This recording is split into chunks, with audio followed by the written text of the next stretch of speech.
धीरः अमृता स्वयंभूरसेन त्रिभुवन कुतश्च नो नः तमेव विद्वान् न विभाय मृत्योरात्मानं धीरम् अजरं युवानम् पुण्डरीकं नवद्वारं त्रिभिर्गुणेभिरावृतं तस्मिन् तच्चक्षमात्मन्वत्तद्वै ब्रह्मविदो विदुः। ॐ शान्ति शान्ति शान्ति। ఉపనిషత్ జ్ఞాన గంగా అధ్యాత్మ సత్సంగానికి వచ్చేసినటువంటి వారందరికీ నమస్తే, స్వాగతం, సుస్వాగతం. రజనీ అమ్మ నమస్తే. రజనీ అమ్మగారు చాలా లోతైన విషయాన్ని పట్టుకున్నారు, చాలా అద్భుతం. కానీ తొందర పడకపోవడం మంచిది, ఎందుకంటే లోతైన విషయాన్ని పట్టుకుంటే మీకు స్వేచ్ఛ లేదు కాబట్టి, భావ వ్యక్తీకరణ స్వేచ్ఛ లేదు కాబట్టి ఇబ్బంది పడుతుంటారు. అందు గురించి కొద్దిగా నెమ్మదిగా.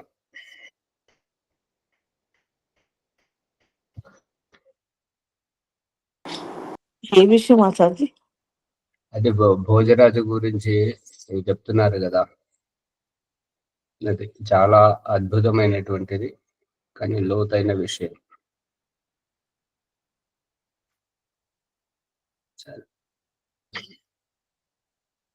ఇప్పుడు మన బృహదరణిక ఉపనిషత్తు ప్రసంగంలోకి వస్తే 4వ అధ్యాయము 3వ బ్రాహ్మణము 11వ సంపుటాన్ని చూడండి.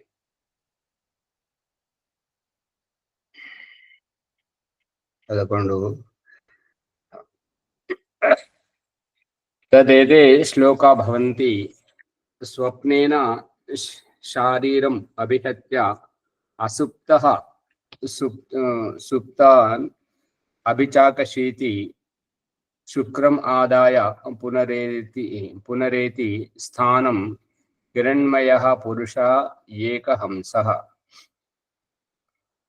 హిరణ్మయ అంటే బంగార సదృశం, బంగారము వంటి, బంగారము వర్ణం. ఇటువంటి రహస్యాన్ని యజుర్వేదం 40వ అధ్యాయంలో చెప్పడం జరిగింది. హిరణ్మయేన పాత్రేణ సత్యస్యాపి హితం ముఖం యో అసావాదిత్యః పురుషా సో అసావహం. హిరణ్మయేన, ఇగో ఓం ప్రకాశంగా కనపడుతుంది. హిరణ్మయేన పాత్రేణ, ఈ సూర్యుడు ఉదయించేటువంటి అరుణోదయ సూర్యుని ప్రతిబింబం.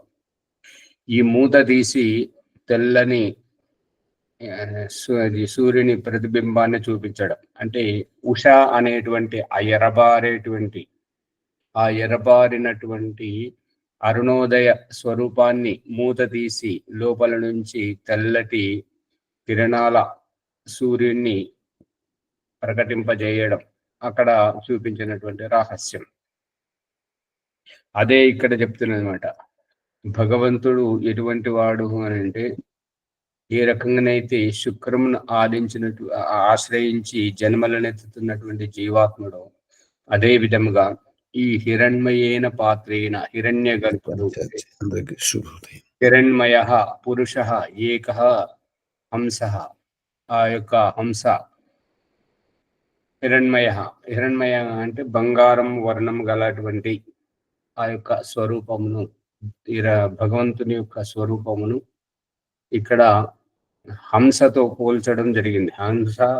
హంసకు ఉన్నటువంటి రంగు బంగారు వర్ణం కలిగినటువంటి రంగు, బంగారపు వర్ణంలో ఉన్నటువంటి పరమేశ్వరుని యొక్క స్వరూపం ఇక్కడ చెప్పడం జరిగింది. ప్రాణేన రక్షన్ అవరం కులాయాం బహిష్కులాయాత్ అమృతశ్చరిత్వా సా ఈయతే అమృతో యత్ర కామం హిరణ్మయః పురుష ఏకహంసః. ఇంకా ఇప్పుడు ఒక స్వరూపం శుక్రమును తీసుకొని శుక్రమును ఆశ్రయించి పునర్జన్మనెత్తేటువంటి ఆత్మ జీవాత్మ పరమాత్మ మాత్రం యజుర్వేదం 31వ అధ్యాయంలో చెప్పబడింది ఏంటంటే ప్రజాపతి చరతి గర్భే అంతరాజాయమానో బహుధా విజాయతే తస్య యోనిం పరిపశ్యంతి ధీరా తస్మిన్ తస్తుర్భువనాని విశ్వ.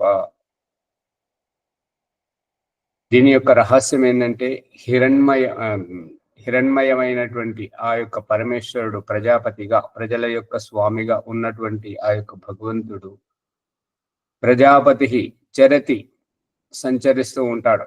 సంచరిస్తూ ఉండడము అంటే గతిమానమై ఉంటాడు, సక్రియమై ఉంటాడు. అంతేగాని గతి చేస్తాడు అని అంటే అతడు కూడా అల్పజ్ఞుడు అవుతుంటాడు.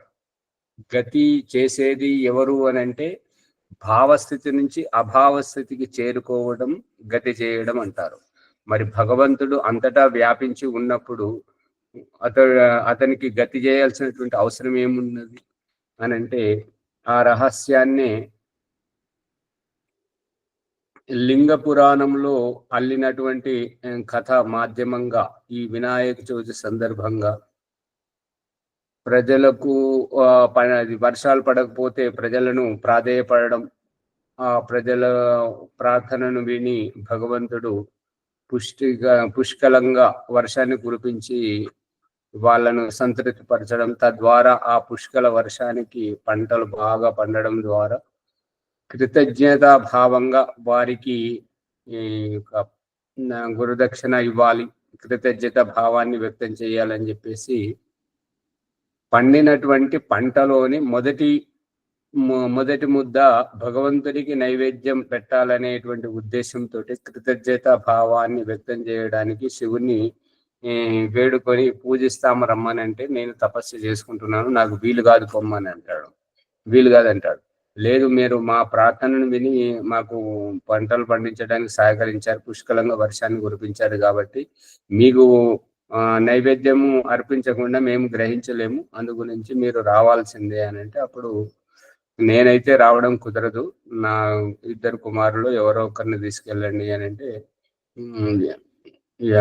ఎవరో ఒకరిని తీసుకెళ్లాలంటే నేను పోతా అని చెప్పేసి 2 పిల్లలు వినాయకుడు కుమారస్వామి అంటే అయ్యప్ప ఇద్దరు పోటీ పడుతుంటే అప్పుడు ఎవరైనా ఒకరు రాండి అని అంటే ప్రజలు అంటారు, ఎవరైనా ఒకరు రాండి అని చెప్పేసి.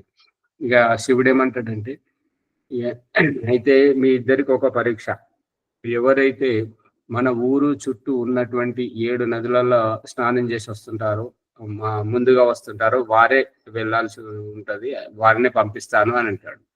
అనగానే అయ్యప్ప కుమారస్వామి చిన్న శరీరం, నెమలి వాహనం, సొర్రమనే ఎగిరిపోతుంటాడు అన్నట్టు.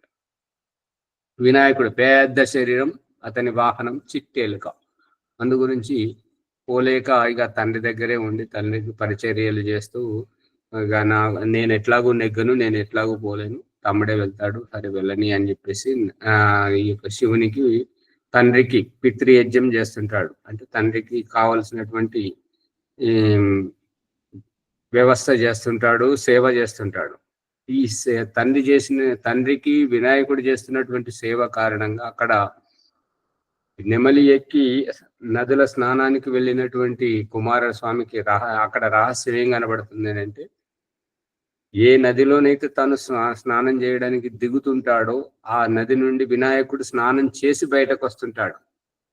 ఇంత తేడాతోటి వినాయకుడు ముందుంటాడు, కుమారస్వామి వెనుకుంటాడు. కాబట్టి వినాయకుడిని ప్రజల మధ్యలోకి పంపించడం ద్వారా వినాయక చవితి పండుగను ఏర్పాటు చేసుకోవడం జరుగుతుంది. ఇక్కడ మన ప్రసంగంలో ఈ లింగ పురాణం కథ ఎందుకు వచ్చింది అంటే కుమారస్వామి నదిలో స్నానం చేయడానికి వెళ్ళినప్పుడు, అంటే నడవడానికే ఇబ్బంది పడేటువంటి వినాయకుడు ఆ యొక్క చిట్టేలుక, వినాయకుని బరువును మోయలేనటువంటి చిట్టేలుక అయినా కుమారస్వామి లాంటి సన్నగా శరీరము, ఎగిరిపోయేటువంటి నెమలి వాహనం మీద వెళ్ళినా కూడా కుమారస్వామి నదిలోకి స్నానం చేయడానికి దిగుతున్నట్టుగా నదిలో దిగడానికి ప్రయత్నం చేస్తుంటే స్నానం ముగించుకొని వినాయకుడు బయటకు వస్తున్నట్టుగా కనపడ్డది. అంటే ఏ నదిలోకి వెళ్ళినా కూడా వినాయకుడు ముందుంటాడు.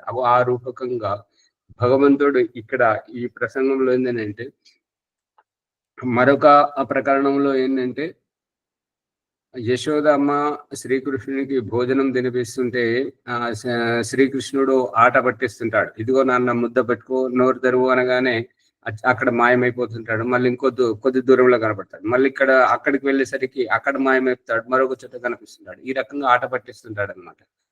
అంటే ఇందుగలడందు లేడు సందేహము వలదు అనేటువంటి సందేశాన్ని ఈ కథల రూపంలో అల్లి ప్రజల ముందు ఆవిష్కరించారనమాట. అందు గురించి ఈ యొక్క మాయా స్వరూపుడుగా ఉన్నటువంటి ఆ పరమేశ్వరుడు ఇక్కడ ఉన్నాడు, అక్కడ లేడు అని కాదు, అంతటా ఉంటాడు. కానీ మనం భౌతికంగా చూస్తున్నప్పుడు ఎక్కడెక్కడ ఉన్నాడు అంటే, ఎక్కడెక్కడ చూస్తే అక్కడెక్కడ ఉన్నాడు అన్నట్టుగా.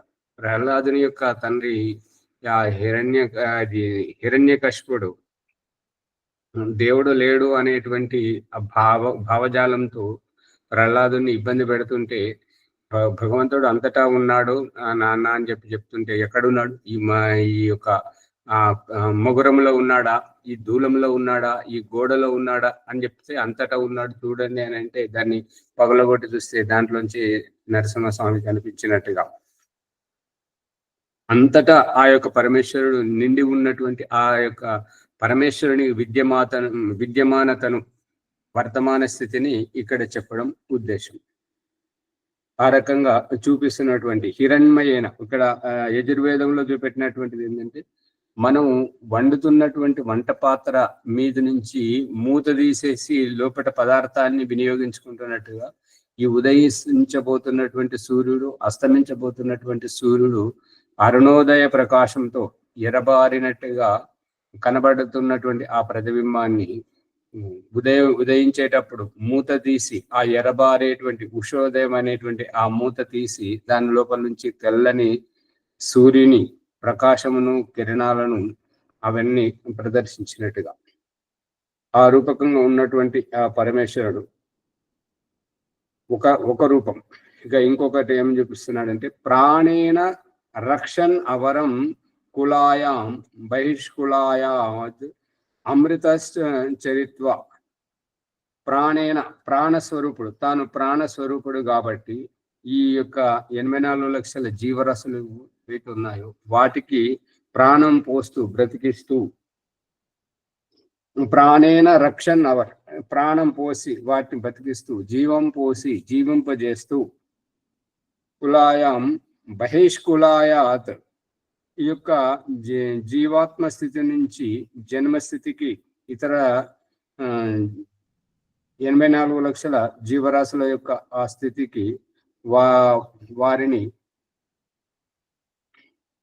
జీవింపజేస్తూ, అమృతశ్చరిత్వ ఈ యొక్క జన్మస్థితి నుంచి జన్మరాహిత్య స్థితికి, జన్మ అవసరం లేని స్థితికి వారిని ప్రోత్సహిస్తూ, జన్మరాహిత్య స్థితికి, అమృత స్థితికి వారికి అవకాశం కల్పిస్తూ, ప్రాణం స్థానం హిరణ్మయ పురుష ఏకహంస ఈ యొక్క జీవన్ముక్తిని ప్రసాదిస్తున్నటువంటిది, బంధన స్థితి నుంచి జీవన్ముక్త స్థితిని ప్రసాదిస్తున్నటువంటి ఆ యొక్క పరమాత్మ స్వరూపం హిరణ్మయ పురుష ఏకహంస. ఒక ఏకహంస అనేటువంటిది హిరణ్మయ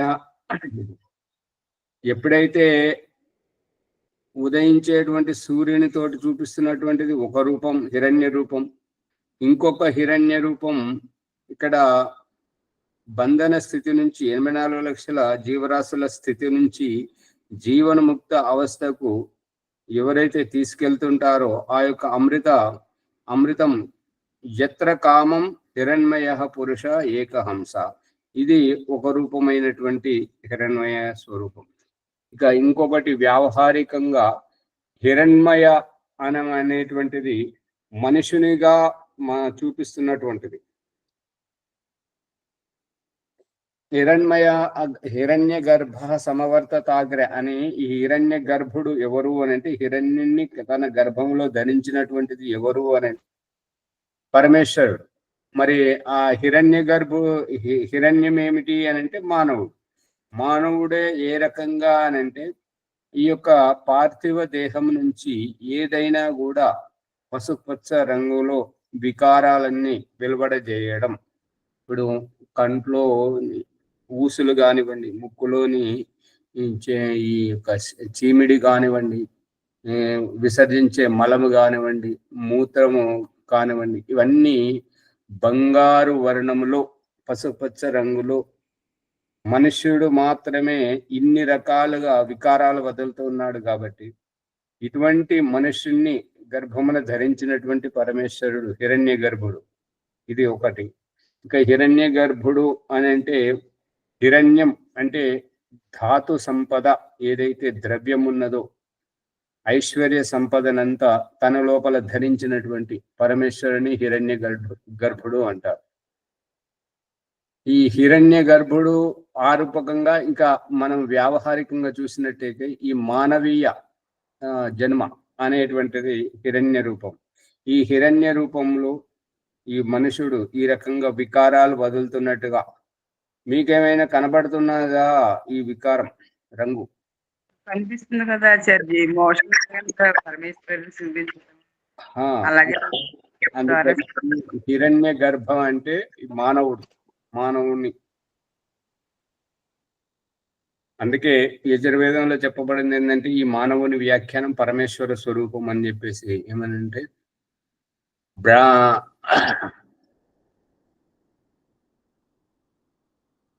ప్రశ్నది మంత్రం గుర్తొస్తలేదు. సమాధానం ఏంటంటే బ్రాహ్మణో అస్య ముఖమాసిద్ బాహు రాజన్య కృత ఊరు తదేశ యద్వైష పద్భ్యాం శూద్రో అజాయత.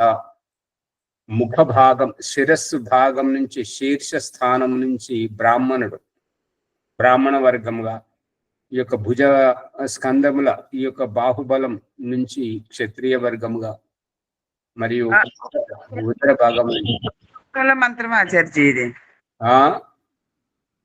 పురుష సూక్తంలో మంత్రం ఆచార్య.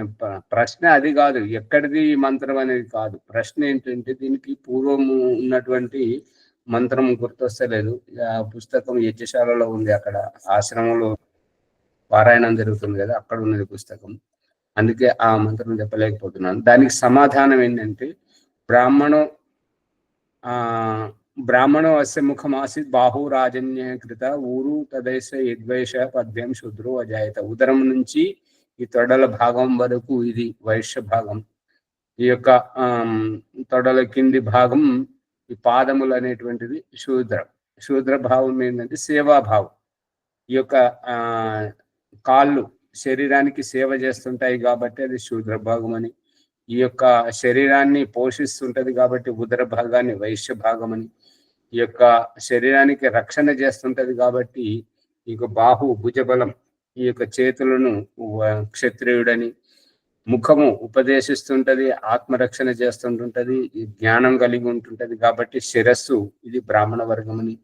ఈ రకంగా పరమేశ్వరుని యొక్క స్వరూపం ఈ యొక్క 4 వర్ణాశ్రమముల ద్వారా పరమేశ్వరుడు తన యొక్క స్వరూపాన్ని ఎవరైతే కళ్ళకు కనబడితేనే నమ్ముతాము అనేటువంటి అజ్ఞానయుక్తంగా ఉంటుంటారో ఆ రకంగా ఈ యొక్క ఆశ్రమం యొక్క ట్రస్టీ నర్సిరెడ్డి గారు వారు ఏమంటారంటే, నేను భగవంతుని పూర్తిగా నమ్ముతాను, నాకు అంత అయితే నమ్మకం ఉంది, విశ్వాసం ఉంది అని అంటున్నాడు. మరి మీకు ఎవరికైనా నమ్మకం ఉందా? నమ్మకం ఎందుకుంటదండి ఆచార్య, నమ్మకం పరమేశ్వరుడు అంటే. అమ్మగారు కొంచెం తొందరగా పడకపోతే మంచిది కదా.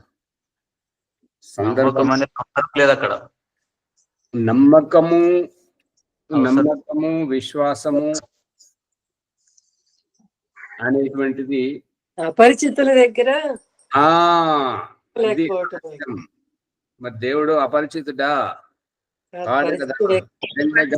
సమవర్తతాగ్రే అంటే మనం అతని గర్భం నుంచే జన్మించాము, మనల్ని అతడు జన్మింపజేశాడు, మనకు తల్లి తండ్రి అంతా అతడే. అతడు లేకపోతే మనము లేము. కాబట్టి అతని మీద నమ్మకము, అతని పట్ల శ్రద్ధ, ఈ శ్రద్ధ అనే బుద్ధిది నమ్మకము విశ్వాసము అనేటువంటిది పరాయి వాళ్ళకు. ఇప్పుడు ఏంటంటే ఒక డ్రైవర్ను పురమాయించుకున్నాము, ఒక పని మనిషిని పురమాయించుకున్నాం అనుకోండి, వాళ్ళు నమ్మశక్యమైన వారైనా, నమ్మదగున, నమ్మవచ్చునా అని అంటే వారి గురించి మనకు తెలియదు కాబట్టి. ఇక్కడ ఆ భగవంతుని పక్కన పెట్టేస్తే మన అమ్మ మీద కానీ నాన్న మీద కానీ పిల్లల మీద మనం ఎప్పుడైనా విశ్వసిస్తామా, నమ్మకం ఉంచుతామా? పిల్లల పట్ల కానీ తల్లిదండ్రుల పట్ల కానీ ఎప్పుడైనా నమ్మకం కుదురుతుందా? ఏది మాట్లాడరు, ఊరికే కూర్చుంటారు పొద్దున. కుదురుతుందండి, కుదురుతుందా? అవినాభావ సంబంధం ఉంటుంది కానీ నమ్మకం అనేది ఉండదు కదండి. సరే, అక్కడ రాదు నమ్మకం అనే ప్రశ్న రాదా? సరే, ఇద్దరు మాట్లాడుతున్నారు చూడండి, ఒకరు ఇద్దరు వాళ్ళ పిల్లలకు దూరంగానే ఉంటున్నారు, ఇద్దరు సమాధానం చెప్తున్నారు. అమ్మగారు విజయలక్ష్మి అమ్మగారు పాఠం అయిపోగానే నేను మిమ్మల్ని నమ్ముతున్నాను, మీ మీద పూర్తిగా నమ్మకం ఉంది, విశ్వాసం ఉందని చెప్పేసి మీ పిల్లలకు ఫోన్ చేసి చెప్పారు. నమ్మకం అవసరం లేదు ఆచార్జీ. నమ్మకం అనే ప్రశ్నే రాదు. నమ్మకం ఎవరి మీద అంటే అపరిస్థితుల పట్ల. ఇప్పుడు ఎవరు పూర్వ ముఖ్యమంత్రి రాజశేఖర్ రెడ్డి గారు ముఖ్యమంత్రి హోదాలో ఉన్నప్పుడు అది ఏదో పర్యటన గురించి విమానంలో బయలుదేరదామనే సమయానికి ముసురు వర్షం వస్తుంటది.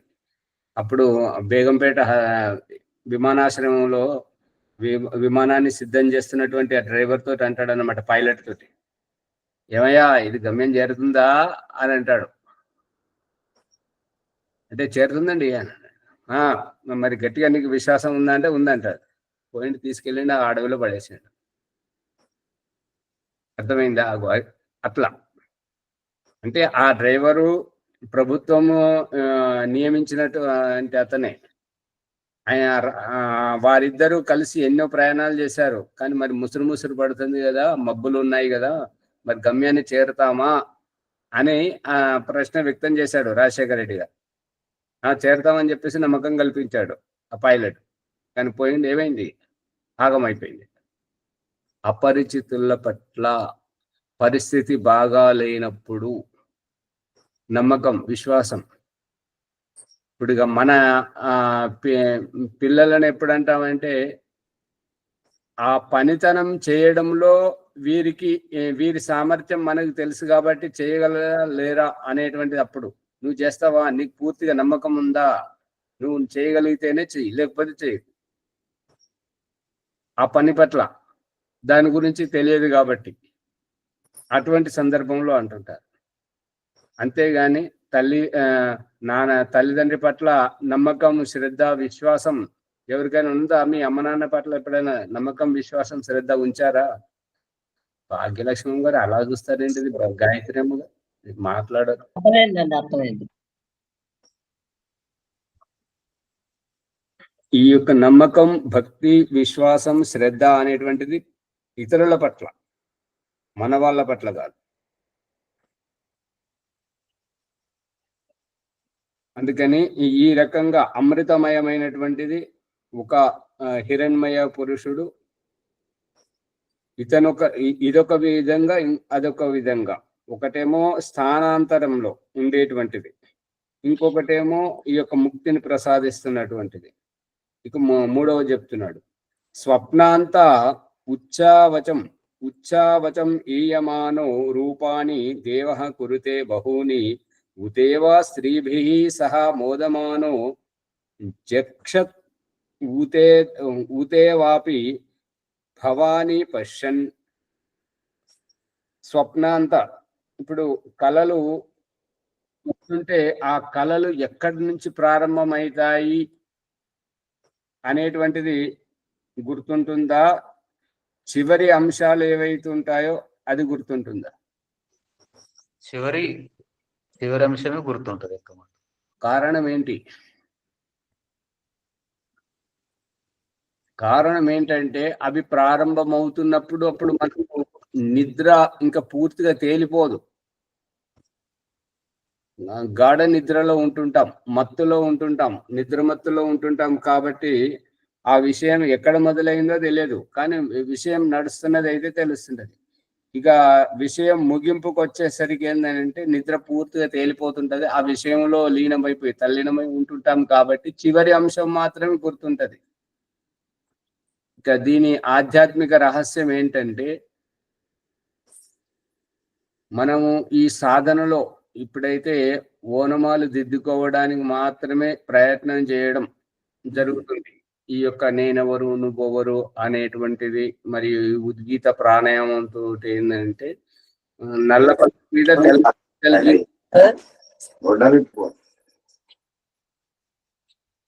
నల్ల పలక మీద తెల్లని గీతలు గీస్తూ ఓనమాలు నేర్చుకునేటువంటి పరిస్థితి.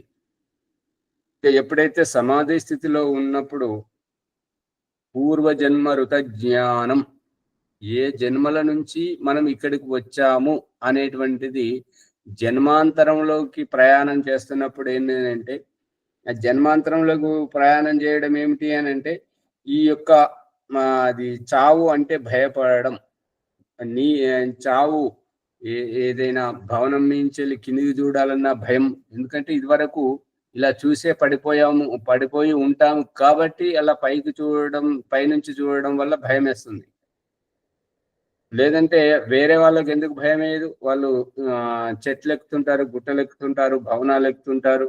ఆ సున్నం ఈ యొక్క పలాస్తరు చేసే వాళ్ళు కానీ, ఈ కలర్ వేసే వాళ్ళు కానీ తాడు కట్టుకొని వేలాడుకుంటూ ఆ రంగులు వేస్తుంటారు, సున్నం వేస్తుంటారు.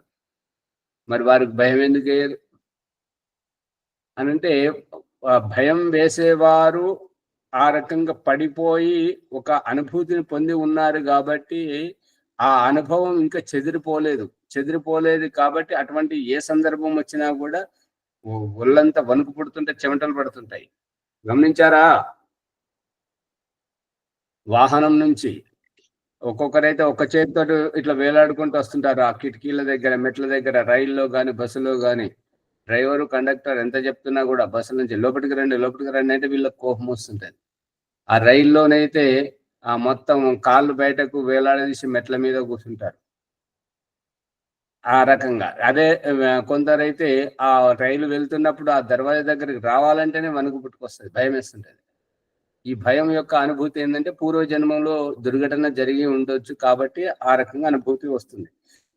ఈ యొక్క ఆధ్యాత్మికంలో ఏంటంటే, ఏ జన్మలకు పోయి ఏ అనుభవాన్ని అయితే వచ్చామో, పామంటే ఎందుకు భయం, హత్య చేసే వారి గురించి ఎందుకు భయం, నిప్పు చూస్తే ఎందుకు భయం, ఈ యొక్క భూకంపం వస్తుంటే ఎందుకు భయం, వీటన్నిటికీ పూర్వజన్మలోకి వెళ్ళడం, పూర్వజన్మల యొక్క అనుభవాన్ని, ఆ యొక్క స్మృతులు ఏవైతే ఉన్నాయో వాటిని చెదరగొట్టాలి అంటే, నిర్భయంగా ఉండాలి అని అంటే, శాంతి ప్రకరణం చివరి 2 మంత్రాలతోటి మనం అభయం పొందాలి అని అంటే, ఈ భయాలన్నీ చెదిరిపోవాలి. దేనికి మనం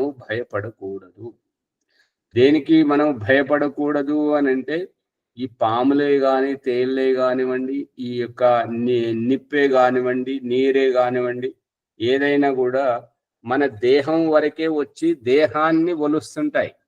దేహాన్ని ఒలిసినప్పుడు ఆత్మ నిరాశ్రయం అయిపోతుంటది కాబట్టి భయపడుతుంటది అన్నట్టుగా. కత్తితో పొడిసేవారు దేహాన్ని పొడుస్తారా, మనల్ని అంటే ఆత్మను పొడుస్తారా? దేహాన్ని పొడుస్తారా? డాక్టరు ఆపరేషన్ చేసేటప్పుడు దేహానికి ఘాటు పెట్టి కుట్లు వేసేది దేహానికి చేస్తాడా, లేదంటే మనకి చేస్తాడా, ఆత్మకి చేస్తాడా? దేహానికి ఆచార్యజీ. దేహం మీద జరుగుతుంది కాబట్టి ఓ దేహి, ఈ రోగాలు, నొప్పులు, ఈ యొక్క చావు అనేటువంటిది ఈ దేహానికి వర్తిస్తుంది, నీకు వర్తించదు. నీకు చావు లేదు, నువ్వు అజరుడవు, అమరుడవు, నిత్యుడవు, పవిత్రంగా ఉండేటువంటి వాడవు. నువ్వు ఈ యొక్క ప్రకృతి సంయోగంతోటే నువ్వు స్త్రీగా, పురుషునిగా, దేహముగా భావించుకోవడం వల్ల నీకు ఈ దుఃఖం. స్త్రీగా భావించుకోవడం వల్ల దుఃఖం, పురుషునిగా భావించుకోవడం వల్ల దుఃఖం, ఈ యొక్క జన్మగా భావించుకోవడం వల్ల దుఃఖం. ఈ జన్మ ఏంటంటే వాహనంలో ఎక్కడం వల్ల ప్రయాణికులు అనిపించుకుంటారు. అందుకే ఈ దేహ సంయోగంలోనే జన్మ. ఈ దేహంలో కనిపిస్తున్నావు కాబట్టి ఈ దేహ జన్మ, ఈ స్త్రీ జన్మ, ఈ పురుష జన్మ, ఈ పశుపక్షి క్రిమి కీటక జన్మ, ఈ యొక్క జన్మ తోటి సంయోగమే జన్మ, వియోగమే మృత్యువు. బస్సు దిగిపోవడమే వియోగం, ఎక్కడమే ఆశ్రయించడమే సంయోగం. సంయోగంలో జన్మ, వియోగంలో దుఃఖం. ఈ దుఃఖాలు ఏంటంటే ఆ ప్రకృతి సంయోగంలోనే సుఖ అనుభవించడం.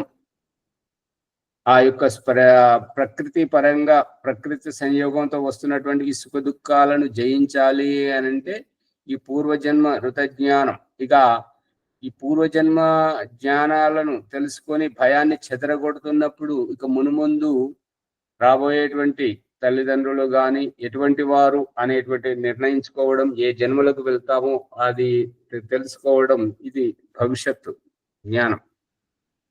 భూతకాలంలోకి భవిష్యత్ కాలంలోకి వెళ్ళడం, సమాధిస్థమై ఉండి మనస్సు ద్వారా, మనస్సును నడిపించేటువంటిది ఆత్మ. ఆ ఆత్మ ఈ మనస్సు ద్వారా పరకాయ ప్రవేశము అని అంటే మనతో పాటు వర్తమానంలో ఉన్నటువంటి ఇతర శరీరాల్లో వెళ్ళడం పరకాయ. పరస్యకాయ పరకాయ, ఇతరుల శరీరం, షష్ఠి విభక్తి, ఇతరులది. మన దేహంలో మనం ఉండడమేమో స్వామిత్వం. ఇక పరకాయ ప్రవేశం అంటే చుట్టరికంగా వెళ్ళడం. ఇప్పుడు మనం బంధువుల ఇంటికి ఎట్లయితే వెళ్తుంటామో అదే పరకాయ ప్రవేశముగా ఈ దేహం నుంచి ఇంకొక దేహానికి వెళ్ళడం. అక్కడి పరిస్థితి ఈ సమాధి అవస్థలో ఉండి ఇతర దేహాల ఆలోచన చేసేది పరకాయ ప్రవేశం అంటారు ఆచార్య. ఆలోచన చేయడం అంటే వాళ్ళు చేసే కార్యాలు కాదు స్వామి.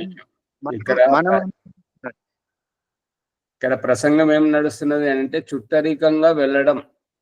ఇప్పుడు పెళ్లికి పిలిచారనుకోండి, అక్కడికి మనం పోకుండా పెళ్లిలో ఏం జరుగుతుంది? ఇద్దరు అమ్మాయి అబ్బాయి వాళ్ళు ఒకటి అవుతుంటారు, వాళ్ళని ఒకటి చేయడానికి పురోహితుడు తంటాలు పడుతుంటాడు, మిగతా వాళ్ళంతా తమాషా చూస్తుంటారు. ఇక తర్వాత కంచంలో ఇంత పెట్టుకొని తింటుంటారు, తినేసి వస్తుంటారు. ఇదే మనం ఊహించుకుంటుంటే ఆ పెళ్లి గురించి ఎలా తెలుస్తుంది? అక్కడ వచ్చినటువంటి ఎవరు వచ్చారు ఎవరు రాలేదనేది ఎలా తెలుస్తుంది? అక్కడ వండిన వంటల గురించి ఎలా తెలుస్తుంది? అక్కడ అది అమ్మాయి స్వభావం అబ్బాయి స్వభావం ఎలా తెలుస్తుంది? ఆ పురోహితుడు చెప్పేటువంటి వైవిధ్యం ఎలా తెలుస్తుంది? అందుకని అక్కడికి వెళ్ళాలి, ప్రతిదీ అనుభవపేతంగా తెలుసుకోవాలి అన్నది సారాంశం. ఈ పరకాయ ప్రవేశం కూడా ఇతరుల శరీరాలకు వెళ్ళడం. ఇప్పుడు ఈ మాత్రము ఈ కొంచెం ఇక్కడ సాధన చేయడానికి, ప్రాణాయామం చేయడానికి మరియు ఆత్మ నిరీక్షణ చేయడానికే రావట్లేదు, సమయం ఇవ్వట్లేదు. పరకాయ ప్రవేశానికి గురించి సమయం ఎలా ఇస్తుంటారు?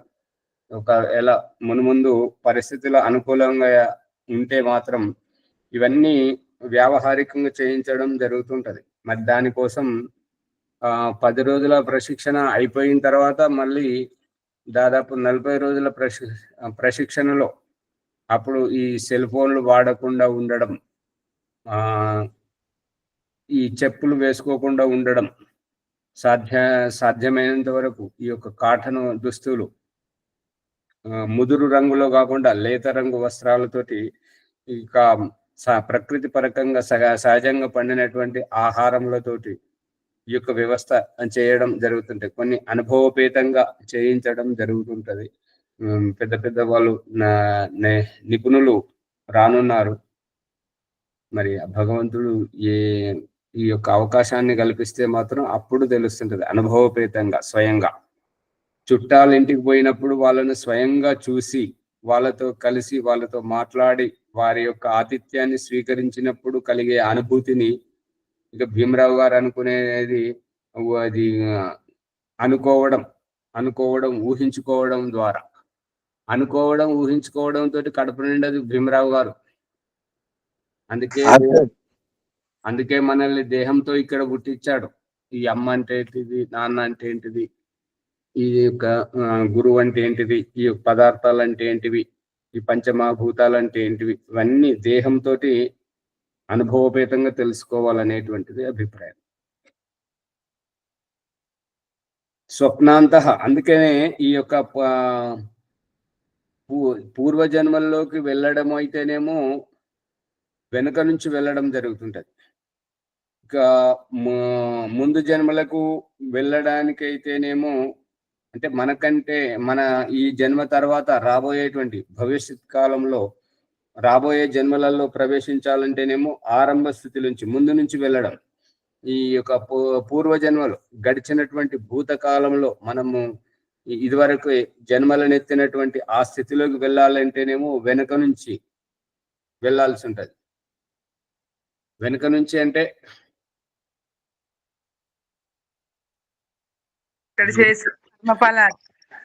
ఇప్పుడు ఈ వెనక నుంచి అనేసరికి ఎవరు మాట్లాడకపోవడానికి కారణం ఏంటంటే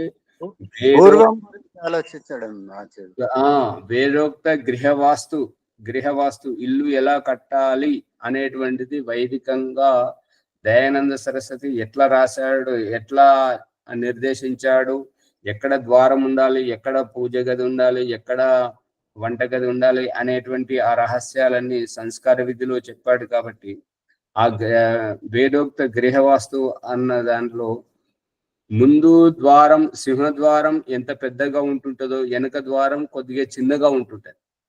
వెనక ద్వారం నుంచి రావడం అని అంటే జీవితం ఆరంభం శైశవ దశ, పిండ దశ నుంచి శుక్ర దశకు ఇది ఆరంభ దశ. అయితే మనం వెనుక నుండి వస్తున్నాం కాబట్టి అంత్యేష్టి నుంచి ఒక పాడ మీద తీసుకెళ్లేటువంటిది చనిపోయేటువంటి స్థితి, వృద్ధాప్య స్థితి, ప్రౌఢ స్థితి, యవ్వన స్థితి, బాల్య స్థితి, శైశవ స్థితి, పిండ స్థితి, ఇట్లా వెనుకకు రావడం. ముందుకు పోయే స్థితి ఏమో ఈ జన్మలోకి పోవాలంటే ఏం చేయాలి? ఇగో దయానంద సరస్వతి మనకు నేర్పించేదంతా ముందుకు పోయేది నేర్పిస్తున్నాడు. కాబట్టి ముందుకు ఎట్లా పోవాలి అని అంటే తండ్రి పురుషుని యొక్క బ్రహ్మచర్యం, స్త్రీ యొక్క బ్రహ్మచర్యం, వాళ్ళు ఏ రోగం లేకుండా ఉండడం, ఉత్తమ భావజాలంతో ఉండడం, మరియు ఋతుమతి అయినటువంటి స్త్రీ యొక్క ఆ యొక్క ఋతుగామ సమయంలో గర్భాధానం గావింపజేసి ఆ తర్వాత గర్భము నిలుపుకోవడానికి పుంసవన సంస్కారం, సీమంతోనైన సంస్కారం, జాతకర్ణ సంస్కారం, నామకరణ సంస్కారం, ఈ రకంగా ముందు నుంచి వెనుకకు పోవడం. ఇక భూతకాలంలోకి వెళ్తేనేమో వెనుక నుంచి ముందుకు వెళ్ళడం, వెనుక నుంచి ముందుకు పోవడం, ముందు నుంచి వెనుకకు పోవడం. అర్థమవుతుందా బాలాజీ గారు? అర్థమవుతుంది.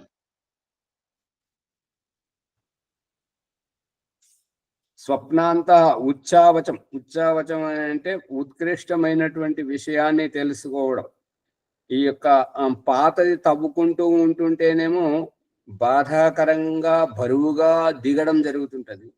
అదే ముందు నుంచి భవిష్యత్ కాలంలో మునుముందుకు రాబోయే జన్మలలోకి వెళ్ళేటప్పుడేమో ఉత్సాహం, ఊరట, మరియు ఆ తాపత్రయం, ఇంకా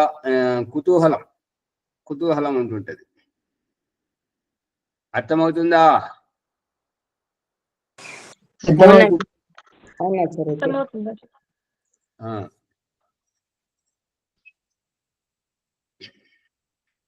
రూపాని దేవ కురుతే బహూని. ఇక భగవంతుడు ఈ 84 లక్షల జీవరాశులు ఈ ప్రాణం పోస్తూ ఇవైతే చేశాడో, ఎన్నెన్ని జన్మలైతే ఉన్నాయో, ఏ జన్మతోటైతే మనం సహజంగా ఉంటామో ఆ జన్మతోటి రుణానుబంధం తేలిపోయినట్టుగా, ఏ జన్మతోటైతే సంకుచిత భావం ఉంటుంటుందో, ఆతృత, ఉత్సుకత ఏర్పడుతుంటుందో, ఉత్సుకత, ఆతృత అనేటువంటిది భవిష్యత్తు, భయము, బిడియము, సంకోచము, దాపరికం, ఇదేమో భూతకాలం.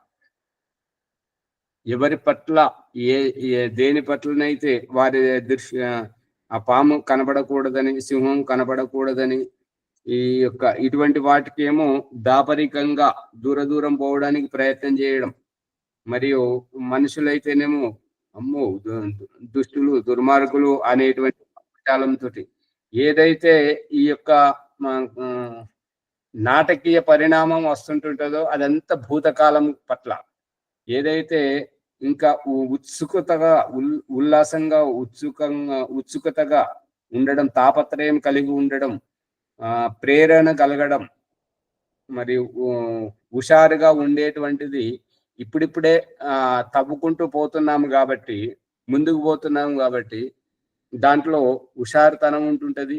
తెలివిగా ఆలోచించడానికి ప్రయత్నం చేయడం, మంచి విషయాలను ఆలోచించడం, మంచి జన్మలను, మంచి తల్లిదండ్రిని, మంచి గురువును ఊహించుకోవడానికి ఇక్కడ స్ఫూర్తిదాయకంగా ఉంటుంటది.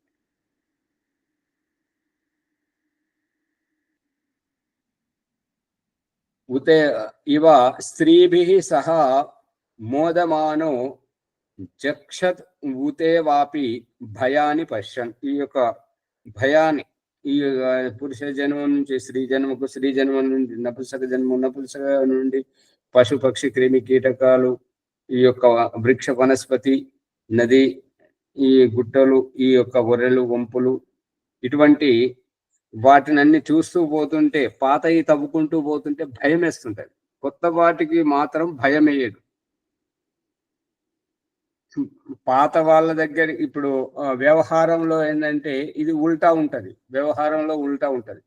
మనకు సుపరిచితుల దగ్గరికేమో ఉల్లాసంగా, ఉత్సాహంగా పోయి వారితోటి వ్యవహారం చేస్తున్నాం. అదే అపరిచితుల దగ్గర మాత్రం అమ్మో వారి స్వభావం ఏంటో ఏమో, వారు ఎటువంటి వారో ఏమో, మనము వాళ్ళు గొప్పవారైతే మన ప్రవర్తన వారికి నచ్చుతుందో నచ్చదో అనేటువంటిది. ఇది ఉల్టా వ్యవహారం ఉంటుంది. ఉల్టా వ్యవహారం కనబడుతుందా లేదా?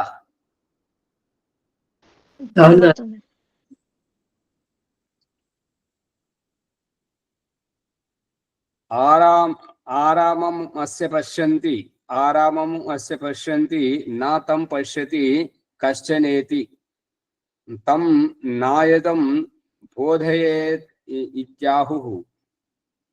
దుర్భిషజ్యం హాస్యై భవతి యమేష న ప్రతిపద్యతే. ఇక ఆరామం అంటే విశ్రాంతి, విశ్రాంతి, తీరిక,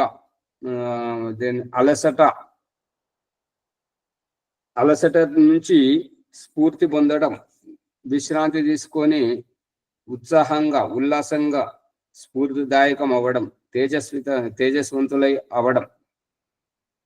ఇక్కడ ఏంటంటే ఆరామం అంటే ఆరామం, ఇప్పుడు ఒకటేమో హరాం, ఇంకొకటేమో ఆరాం. ఆరాం అనేటువంటిదేమో సంస్కృత పదము, మన భారతీయ సంస్కృతిలో ఉన్నటువంటిది. ఈ హరాం అనేటువంటిది ఈ ఉర్దూ పదం, దానికి తప్పుడు అర్థం వస్తుంటది. హరాం అని అంటే న్యాయబద్ధము కానిది, న్యాయసంగతము కానిది. ఆరాం అంటే అలసిపోయినటువంటి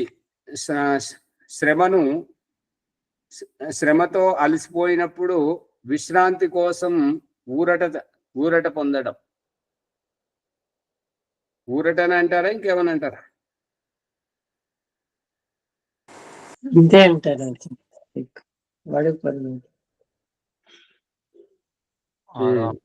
కొద్దిగా ఆరాం వేరు. అది హైదరాబాద్ లో ఒక కాలనీ, అది దాన్ని ఏమంటారు, ఆరాం ఘర్. బస్సు రాసుకుంటూ బోర్డు పెట్టుకొని పోతారు, ఆరాం ఘర్.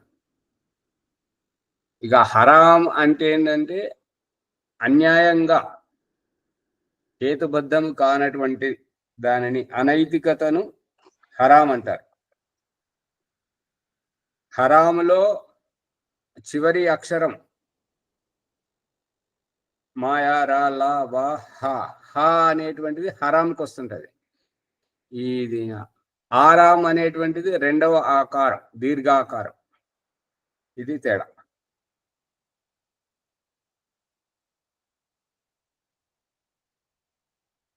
ఆరామం అస్య పశ్యంతి నా తం పశ్యతి కశ్చనేతి. ఇంకా ఎవరైతే విశ్రాంతి దశలో ఉంటుంటారో, ఆరాం చేస్తుంటారో, కళ్ళు మూసుకొని ఎవరైతే ఇట్లా వెన్ను వాలుస్తుంటారో వారు ఎవరైనా చూస్తారా? వారిని ఎవరైనా చూస్తారా? ఎవరైనా వారిని చూస్తారా? వారిని ఎవరన్నా చూస్తారు. ఆ, వేరే వాళ్ళు చూస్తారు వాళ్ళని. వారిని ఎవరైనా చూస్తారు, కానీ వారు అలసటగా ఉంటారు కాబట్టి వారి విశ్రాంతి దశలో ఉంటుంటారు కాబట్టి వారెవరిని చూడరు. ఇక వారు ఏమి పొందుతున్నారనేటువంటిది బయట వారికి కనబడుతుంటదా, లేదంటే ఆ విశ్రాంతి పొందే వారికే తెలుస్తుంటదా? విశ్రాంతి తీసుకునే తెలుస్తుంది. ఈ శరీరంలో జరుగుతున్నటువంటి ఆ అలసట పోతున్నటువంటిది, అలసటతోటి తేలిక అవుతున్నటువంటిది విశ్రాంతి తీసుకునే వారికే తెలుస్తుంటది.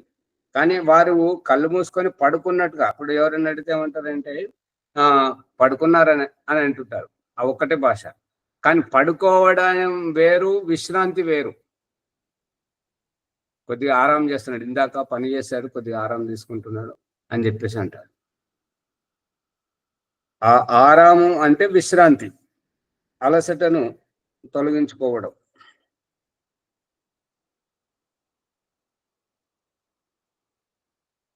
అలసట పోతున్నటువంటిది వారికే తెలుస్తుంటది, కానీ విశ్రాంతి చేస్తున్నట్టుగా అందరికీ కనిపిస్తుంది. తం నాయతం బోధయేత్ ఇత్యాహు. ఇక ఆ రకంగా విశ్రాంతి పొందుతున్నటువంటి వారిని చూసి ఏం చేస్తున్నాడు అంటే విశ్రాంతి తీసుకుంటున్నాడు అని చెప్పేసి ఆ యొక్క అందుబాటులో ఉన్నటువంటి వారు సమాధానం ఇస్తుంటారు. దుర్భిషజ్యం హాస్య భవతి ఆస్మై భవతి యం ఏష నా ప్రతిపద్యతే. దుర్భిషజ్యం అని అంటే వారి అలసిపోయినటువంటి అలసటను దూరం చేసుకుంటున్నప్పుడు, ఆ యొక్క అలసటేనంటారా ఇంకేమన్నా అంటారా? పరిగెత్తి రావడం, శ్వాస కూడా సరిపోవట్లేదు, పెద్ద పెద్ద శ్వాస తీసుకోవడం, శరీరం అంతా చెమటలు పట్టడం, ఇక అలసటనే అంటారు కదా అది. అదే తీరిక లేకుండా ఎక్కువ సమయం వరకు బాగా పని చేశారనుకోండి, అక్కడ వాళ్ళు అలసిపోయావు, కొద్దిగా విశ్రాంతి తీసుకో. అవును, ఇది సమయం. ఇటువైపు చూస్తే అటువైపు సమయం చాలా అయిపోయింది కాబట్టి ఈ కార్యక్రమానికి ఆపేస్తున్నాం. పుష్పమ్మ గారు ముందుకు తీసుకెళ్ళారు. ఓం నమస్తే ఆచార్య. ఎన్నో విషయాలు చెప్తున్నందుకు ఆచార్య గారికి ధన్యవాదాలు. ఈ వీడియోని లైక్ చేసి షేర్ చేయండి, సబ్స్క్రైబ్ చేసుకోండి. అథ వైదిక సంధ్య గాయత్రమ్మ గారు. ఓం నమస్తే ఆచార్య. సర్వేభ్యో నమో నమః. అత బ్రహ్మయజ్ఞ సంధ్య ఉపాసన.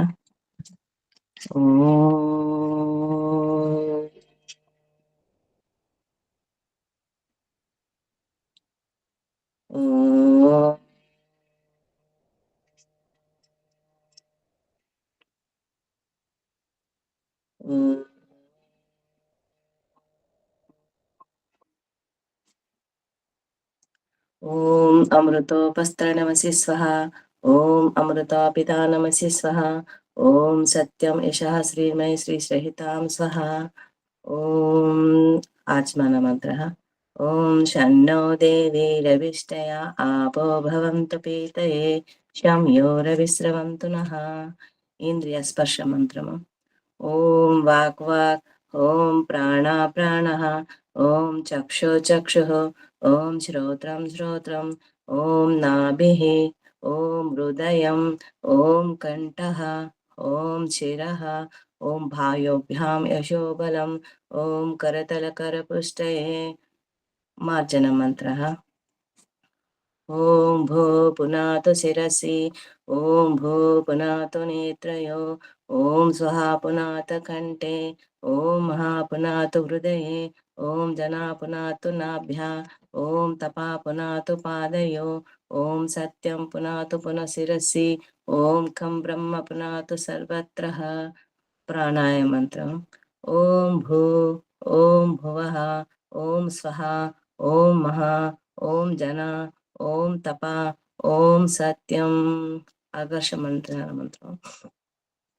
ఓం ఋతుం చ సత్యం చ విధాతా తపసోత జాయత తతో రాత్రా జాయత తత సముద్రో అన్నవః సముద్రాదన్నవదాది సంవత్సరో అజాయత అహోరాత్రాని విదద విశ్వస్య మిషతో వశి సూర్యాచంద్రమసో దాతా యథా పూర్వమకల్పయత్ దివం చ పృథివీం చాంతరిక్షమతో స్వః.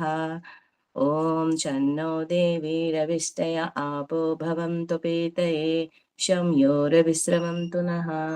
మనస పరిక్రమ మంత్రం.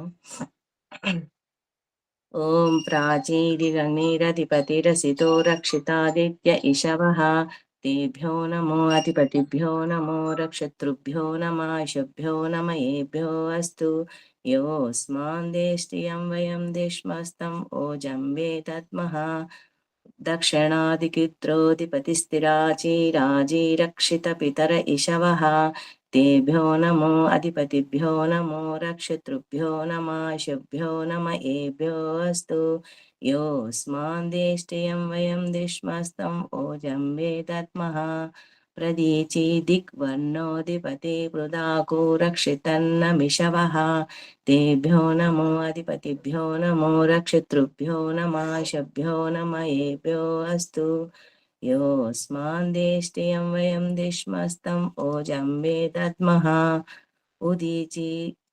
ఉదీచి దిక్ సోమోధిపతే సజో రక్షితా శనిరిషవః తేభ్యో నమో అధిపతిభ్యో నమో రక్షతృభ్యో నమః శుభ్యో నమ ఏభ్యో అస్తు. యోస్మాన్ దేష్టియం వయం దిష్మస్తం ఓజం వేదత్మః ధ్రువాదిక్ విష్ణురధిపతి కల్మాషగ్రీవో రక్షిత వీరుద ఇషవః తేభ్యో నమో అధిపతిభ్యో నమో రక్షతృభ్యో నమః ఇషభ్యో నమ ఏభ్యో అస్తు. యోస్మాన్ దేష్టియం వయం దిష్మస్తం ఓజం వేదత్మః ఊర్ధ్వాదిక్ బృహస్పతిరధిపతిశుత్రో రక్షితా వర్షమిషవః తేభ్యో నమో అధిపతిభ్యో నమో రక్షతృభ్యో నమః ఇషభ్యో నమ ఏభ్యో అస్తు. యోస్మాన్ దేష్టియం వయం దిష్మస్తం ఓజం వేదత్మః ఓం జాతవేదసే సునవామ సోమమారతీయతో నిదహతి వేదః సనపర్షదతి దుర్గాని విశ్వనావేవ సింధు దురితాదగ్నిః. అత ఉపస్థాన మంత్రః. ఓం చిత్రం దేవానముదగాదనీకం చక్షుర్మిత్రస్య వరుణాసాగ్నే ఆప్రాధ్యావా పృథివీ అంతరిక్షం సూర్య ఆత్మా జగతస్తుస్తచ్చ స్వః ఉదితం జాతవేదసం దేవం అహంతి కేతవః దృశ్యే విశ్వాయ సూర్యం ఉద్వయం తమసస్పర్శ పశ్యంత ఉత్తరం దేవం దేవత్రా సూర్యమగన్మ జ్యోతిరుత్తమం. ఓం తచ్చక్షుర్దేవహితం పురస్తాచక్రముచ్చరత్ పశ్యేమ శరదాశతం జీవేమ శరదాశతం శృణుయామ శరదాశతం ప్రబ్రవామ శరదాశతం అధీనాశామ శరదాశతం భూయచ్చ శరదాశతాత్. ఓం శన్నో దేవీ రవిష్టయ ఆపో భవంతు పీతయే శం యో రవిశ్రవంతు నః. ఓం భూర్భువస్వః తత్సవితుర్వరేణ్యం భర్గో దేవస్య ధీమహి ధియో యో నః ప్రచోదయాత్. ఓ పరమేశ్వర దయానిధి, మీ కృప వల్ల జపోపాసనాది కర్మములను చేస్తున్న మేము ధర్మ అర్థ కామ మరియు మోక్షములను సిద్ధాన్ని త్వరముగా ప్రాప్తించుము పొందుముగాక. ఓం నమో శంభవాయ చ మయోభవాయ చ నమః శంకరాయ చ మహేశ్వరాయ చ నమః శివాయ చ శివతరాయ చ. ఓం శన్నో దేవీ రవిష్టయ ఆపో భవంతు పీతయే శం యో రవిశ్రవంతు నః. ఓం ధన్యవాదాలండి. నమస్కారం. సర్వేభ్యో నమో నమః. గాయత్రమ్మ గారికి ధన్యవాదాలు. అత శాంతి పాఠః.